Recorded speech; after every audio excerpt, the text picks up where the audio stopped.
Devil May Cry is a series which I love. It's the greatest gaming series ever made. And today I want to show you guys one great thing from each entry in this magnificent series. So join me today as I go over one great thing about every Devil May Cry game. Let's rock, baby. To start us off, we have the classic Devil May Cry 1. A game that stands test of time, even though it is very different, in my opinion, from the rest of the series. People should play it because I know many people in this fandom have not touched this game. It is a magnificent game, but the thing that stands out is the level design and the atmosphere of the game. The Malay Island is a beautiful setting. It stands out from the rest of the series by basically being in one location the entire game. The Gothic architecture is something we rarely see in the game series anymore, besides like Devil May Cry 3. And I think it just works fantastically. I think the rest of the series should have kept such architecture in the game. And Devil May Cry 1 is also a game where the fixed camera angles help out the game a lot. I see nowadays a lot of people discussing how fixed camera angles are bad for games. I think Devil May Cry 1 is very much using the fixed camera angles in a very good way. It sets the atmosphere greatly, it lets you see the environments. I think it adds a lot more cinematic feeling to gaming play. And it really helps out the fucking test of time the game is. It is old as hell, the graphics show it, but it is stylized in a way that you can still appreciate it even this day. So yeah, go play Devil May Cry 1, it's a great game. Devil May Cry 2 is horrendous. Everything it does is bad. It has bad Dante, it has plain characters, it has shit gameplay, the story sucks, the dialogue sucks, everything about it is bad. But there is one teeny tiny bit of a saving grace, and I had to dig deep to get this. So the best thing about Devil May Cry 2 is the fact that it introduced Bloody Palace. Bloody Palace is a mechanic where you do a gauntlet of enemies, usually like 100 stages of enemies with some bosses sprinkled in. And you have one life to complete that, and if you succeed, cool. It is a great fun mode. It allows you to practice combos before we got the void in Devil May Cry 5. And it's basically the best way to experience Devil May Cry purely for its combat. And it is shocking that a shit game like Devil May Cry 2 managed to introduce such an iconic feature series. Now, I didn't play Devil May Cry 2 to unlock Bloody Palace. I don't want to torture myself, so you're probably gonna see just random b-roll from the guy I took from internet. Shout out to you. Devil May Cry 2 is a game I yet to play. I can't bring myself to do it. I always try. I can get through like the first few missions, but that game is just dreadful. I don't know how people do it. I'm sure you have time for one more game. Devil May Cry. And then we get to Devil May Cry 3. The Golden Boy, everyone's favorite game. Everybody loves it. It is the fucking gold standard for hack and slash games. Story-wise, it is probably the greatest in the series. Gameplay-wise, arguably the best. It is just perfection, honestly. Devil May Cry 3 is almost a perfect game, so I could put anything here and it would work. But the thing I want to highlight is the style system. I know Devil May Cry 3 didn't start out with style switching. It later came with Switch and modding. But the idea was conceptualized in Devil May Cry 3. You had 4 styles at the beginning. You had Trickster, Gunslinger, Royal Guard, and Swordmaster. These will grow to become iconic things and will get elaborated on in later games, made into crazy-ass mechanics with them having their own movesets. Even in 3, each style has its own moveset. Devil May Cry 3 in general is a pioneer for hack and slash games. Devil May Cry 3 is the blueprint. Every hack and slash game should follow Devil May Cry 3's example. The variety of moves that the game offers and the styles help out in that a lot. They make replay throughs extremely fun, especially if you're not using style switch. Yes, every run is going to be different depending on what style you use. And of course, if you're using style switch, it adds to it even more because you have this great expansive moveset which you can alter between, do insane combos.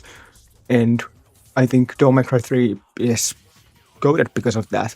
And without the style switching mechanic, Dante would not be as fun of a character as he is in the later entries. And it's all thanks to Devil May Cry 3.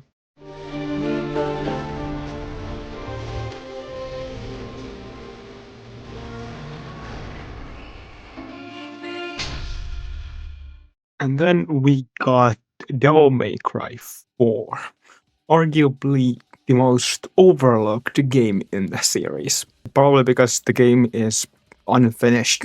Half of the game is replaying the game. But the thing that it does right and does very well is introducing a new character in the form of Nero. You can see that the game is made specifically for Nero. Sure, Dante has a major stake in the game. He gets style switching as a core mechanic now. He gets new toys, etc., basic stuff like that. And, you play half the game as Dante. But as everybody who has played Devil May Cry 4 knows, Dante's section is just replaying Nero segments.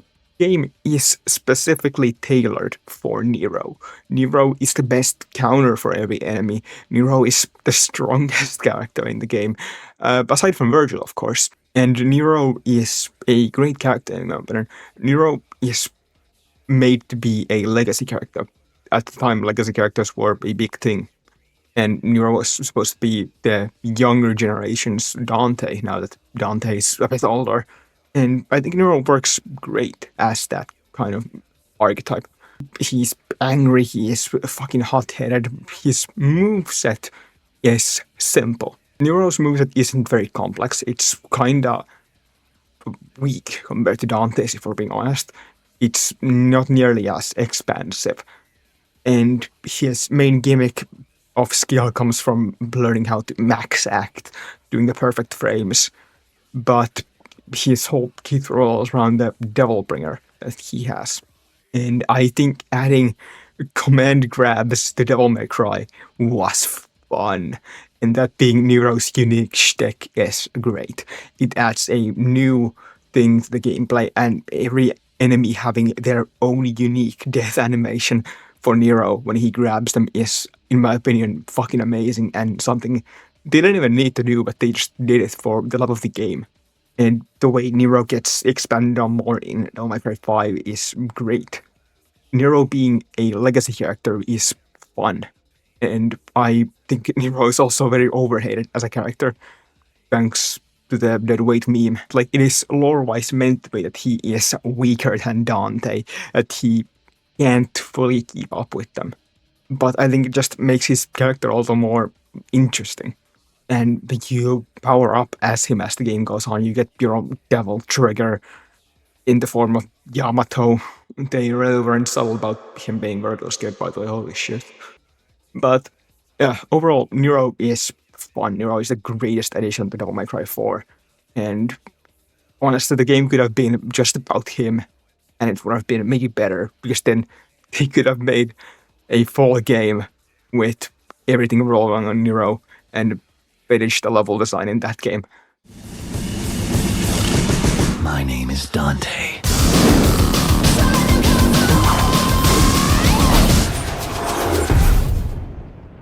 Next up on the chopping block is the DMC reboot. I get the reboot bad, blah, blah, no taunts, no lock on, no classic Dante, edgy man, incel Virgil, shit plot. I get all that shit's bad, blah. But honestly, the reboot is underrated as fuck. I think people are overlooking it greatly, just because it is not your typical Devil May Cry game. Which is why the fandom refused to play Devil May Cry 1 also. DMC Reboot is a weird game because if you look at it from an outside perspective, you don't associate it with the rest of the series. You think of it as its own thing, as a reboot, as Ninja Gaiden's own take on the Devil May Cry series. It generally is decent. The story is not good. The dialogue is bad. And I got a bigger dick. The characters are cringe, to say the least. But there is things to it that are great and are made well. That being the world design, it has the second best environment and level design of the series, only rivaled by Devil May Cry 1, which I think is better. And the combat is best. The combat is the best part of the game. It is super fun. And people are overlooking it just because it is not your typical Devil May Cry game. It doesn't function like your typical Devil May Cry game. It functions more like God of War. But I think that's also not really a good comparison. But the thing that carries the combat are the weapons. The Devil Arms in the reboot, in my opinion, are the most fun in the series. Because they all have a unique purpose. I get that that's basically a thing for everybody, but they have a significant, because Devil May Cry Reboot, at least in the base version, has color-coded enemies, which I think are a decent thing. I think, I see many people hate on the color-coded enemies just because they can't use all the weapons to deal with them, which is a fair criticism, but I think it's fun. I think it forces the player to use a variety of different tools, because in the reboot we have angel and demon weapons. Angel weapons are more crowd control, deal less damage, but have a bigger area effect. And the demon weapons are slow and heavy hitting and deal a bunch of damage. I think it's a fun contrast to each other. And when you have to use a different set of weapons to deal with specific enemies, I think it makes the weapon usage feel special. It makes every weapon feel mandatory to use. And they also improved upon Nero's Devilbringer, kinda, because Dante has a grappling hook in this game, which he can use to either pull enemies towards him or pull himself towards enemies. And I think this, as a mechanic, is wonderful. It adds the gameplay a lot. It makes the game feel a lot more faster. And the reboot also has the best click guns in the series. Kablooey is the most fun gun in the game. It's a grenade launcher which shoots sticky bombs at people, which you can detonate and extend your combo with them. They are awesome. They made Coyote A an actually a good weapon that deals damage and isn't just a filler tool. You can one-shot some enemies with a shotgun in this game. The only one where it's let down is Ebony and Ivory. Ebony and Ivory are trash in this game. Rainstorm is fucking ass. It's the slowest move in the game. But I think Coyote A and Kablooey make up for it. And also, the weapon designs are fucking great. I mean, there's a sight in that game that's raw as fuck. So yeah, if you have not played the DMC reboot, you really need to play it. It's fun. Try to not think it as a Devil May Cry game, and think of it as its own take on the series. Don't associate with the mainline series. Don't think Ninja Gaiden is trying to fucking show a middle finger to Capcom that they can do better. Fuck, that's like the dumbest mentality I've seen about the game. But please play it. Just skip all the cutscenes if you want. But honestly, the cutscenes are funny as fuck. I think you should watch them. You get a laugh out of them. But yeah, go play the reboot. It's fun. Score to settle with that son of a bitch. Devil May Cry. And then we got DMC 5. The greatest game ever made. I will not be arguing about that. Devil May Cry 5 is the greatest game ever made. I fucking love that. The gameplay is peak. The story is okay. The characters are the best they've ever been. The combat is good. The combat is fast. It's fluid. It's the pinnacle of hack and slash. And it's all thanks to Devil May Cry 3, of course. But DMC 5 just scratches an itch. It's the most important game to me. I made a whole video talking about that alone. but there's so many things I could point out about Devil May Cry 5. I could say that Dante is the best thing ever because he is. I could say that the Devil Trigger system is the best because it is. I could say Virgil is perfect because he is. But the main thing I want to highlight about Devil May Cry 5 is partially the enemy design, but mainly the bosses. The bosses in DMC 5 are fucking incredible. It's the best the series has ever been. May say that the reboot has the best bosses, but I think that's purely because of the aesthetics that they have. I think that's a great carrying point. It's spirit level design. But I think if we're talking pure mechanics, DMC5 has the best bosses. From Goliath to Dante, it is all hits, no misses. They all have a unique fucking point. They all are fair. None of them have any bullshit moves that make you want to kill yourself. Cavalier Angel alone clears most of hack and slash game bosses like ever.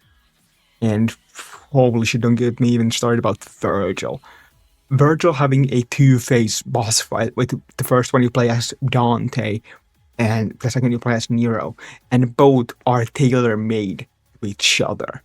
And I think that's incredible. Virgil has a variety for a character that has kind of a small moves in comparison to his brother Dante. Virgil is great as a boss fight. He has a variety of moves that he uses. He uses almost his entire bag, except for Mirage Edge, which is bullshit. He should use that. He is so fun. But I think the best boss in the game is Dante, funnily enough. You play against Dante when you play with Virgil. Dante has his own two-phase boss fight, which probably they wanted to add Nero as the secondary boss fight, but they did not do that because Nero's whole kit revolves around crowd control and fucking CCing you to death. But Dante has a two-phase boss fight. One where he does... The first one is a lot more tame. It's a lot more simple. He has a lot more guns in that one. He's less aggressive. But in the second phase, the Mission 20 boss, the Mission 20 fight, Dante goes full on aggro. You have no time to breathe whatsoever. And as Virgil, it is actually a challenge. I remember clearing that, no damaging that one, and that was like the coolest moment ever. I think having the serious main character that you've played this entire time be a boss fight is such a fun trope. And I think Devil May Cry 5 excels in that with such a fucking way. It takes every bit that worked in previous years, mainly Devil May Cry 3, and just improves upon it. They have their own take on Cerberus in the game. And that's just the DMC 3 boss fight, but with extra steps. He has 3 fucking phases. He has lightning form, he has fucking fire form, and then he has the ice form. It's all so fucking cool, and none of it feels bullshit. None of it is like you don't have any control over it. You have every agency imaginable. There's no bullshit where you have to fight off enemies. There is no bullshit crowd control that feels like you can't avoid it. It's all pure skill, and I think that's the best way to make a boss fight. To have the player feel like it's up to them and their skill alone. So yeah, that's my DMC positive thing done. Hope you guys enjoyed, and like and subscribe, and I might make a one bad thing from every Devil May Cry game in the future as well. So yeah, hope you guys enjoyed. Have a nice one, like and subscribe. I'm trying to reach 1K. Bye bye.